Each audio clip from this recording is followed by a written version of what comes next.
I'm in the synagogue of Capernaum. It's absolutely empty today, but there's such a valuable lesson that we have here that I think is worth thinking through. Capernaum, made up of two words, Capernaum, village of rest.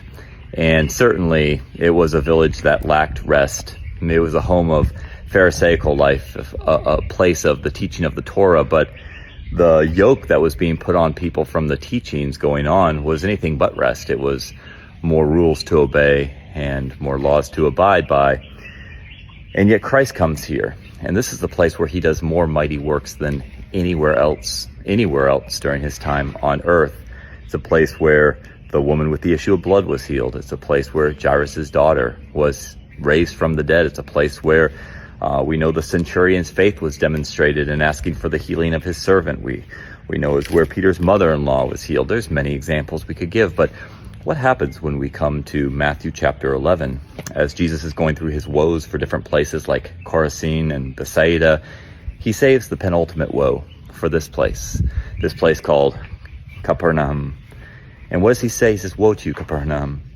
If the mighty works done in you had been done in Sodom, they would have repented." And he says it'll be more tolerable on the day of judgment for Sodom than for you. As I meditate on that, I just wonder, okay, what's going on? Well, here's the thing. They never tried in this city. They never tried to throw him off of a cliff. They never tried to crucify him. In fact, they put up with Christ quite nicely.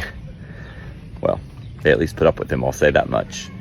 And yet the greatest woe is reserved for them. And why is that? Well, they were indifferent. They were indifferent to the one who is the truth.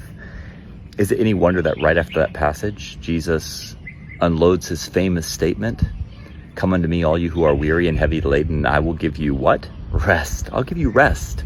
I'll give you what the village of rest could never give you, because they tried to do it by more legalities. I'll give you rest. Take my yoke, my teachings upon you, and learn from me.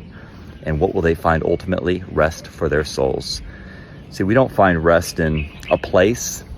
We don't find rest in things. We don't even find rest in teachings. We find rest in someone, the one who is our rest, the one who is our Capernaum, Jesus Christ. And indifference, well, indifference is never an option. You see, you choose it, that's rejection. Christ really can only be received one of two ways, either with the opposition of seeking to get rid of him, or with the full reception of bowing at his feet in worship and calling him Lord.